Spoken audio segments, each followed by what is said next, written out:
We've all had those times when we've thought, right, this is the time I'm going to start getting my life together, meditate for 3 hours, and then go for a 42-kilometer run, and then just kind of trails off. So in this video, I'm going to show you how you can set effective goals that you'll actually stick to. There are 2 steps in this process. The first step is setting the goal, and then the second step is creating an environment in which you'll be able to achieve that goal. So the first thing you need to do is make your goal specific. Don't say, I want to read more books this year. Say, I want to read 30 or more books this year. Because that way you have a way that you can actually measure your goal and you can tell whether or not you've achieved it. Because I want to read more books this year.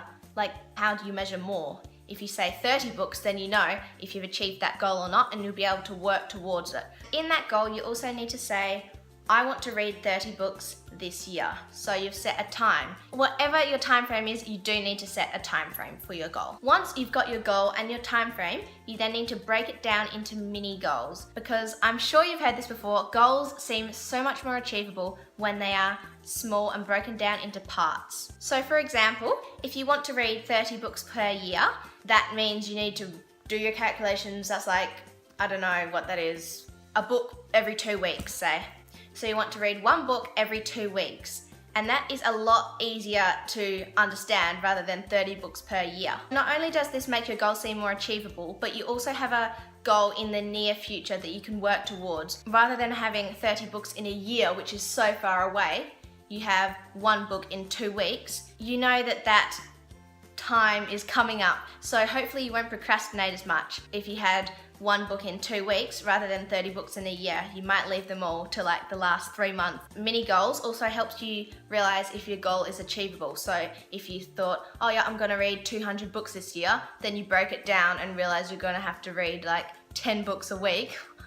Wait, no, I'm not doing that calculation right, but whatever. You know, you might think, actually, that's not very achievable for me. Maybe I'll make it go down to 50 books. So once you have set your specific measurable goal, and then you have also set your mini goals, I would suggest you write these down in a notebook and have little check things, and you can check off all the mini goals and have the big goal at the top. Write it down, because writing down your goal sets it in concrete and makes you more likely to achieve it, because you see all the empty boxes next to your mini goals and you just want to start ticking them off. The next part is to set up your environment for success to help you achieve your goals. If you want to read 1 book every 2 weeks, then put in your calendar to go to the library every second Saturday and get another book, and at the same time return the book that you should have read in the past 2 weeks. When you get home from the library, put that book on your bedside table or on your coffee table or wherever you're going to remember to read it as a visual cue. Or if your goal is to drink more water, fill up your water bottle every night and put it next to your bed, and then the first thing you see when you wake up is your water, and it will remind you to drink. Also think about other times in your life where you might be able to make some progress on your goal. For example, if you take the train to work, then take your book in your bag and read it along the way. If you're trying to break a bad habit like unhealthy eating, and your goal is to eat more healthily, then this is the step where you need to get rid of the unhealthy food and replace it with healthy food. Make sure it's out of your eyesight. You don't see it, because then you're a lot less likely to eat it. And if the healthy food is in your cupboard where you can see it, you'll be more likely to go for that instead. And the second part of setting up your environment for success is reminding yourself. Set reminders on your phone. Have something that goes off at 8 AM every day saying, remember to drink your H2O today, or anything. I think the reminders app on iPhone is a very useful way of doing this. It definitely works for me. If you're really, really, really bad at like self-regulating, then maybe you want to get a close friend or a family member involved. If it's your mum and you live at home, get her to remind you to drink water every morning, or at night remind you to read your book. A good habit to get into with regards to your goals is to sit down every whatever night or morning or whenever. An easy one that lots of people do is Sunday night, because it's before the start of the next week. Just sit down and assess your goals and check your progress with how you're going. If you can make this into a habit, it's a really good thing to build up, and once it's a habit, then you won't forget it, and you're therefore less likely to forget your goals. And just a couple of pieces of general advice in regard to goals. I am making this video around the New Year's time when everybody sets their New Year's resolutions and gets set for the new year. But if you're watching this at a completely different time of the year, don't wait until the new year or the next month starts or whenever to start working on your goals. You need to start now, because right now you're probably fired up and you have the passion and the drive to start your goals, and that is definitely the best time to start them. So lots of people kind of, if they think of a new goal in December, they just wait until New Year to start it.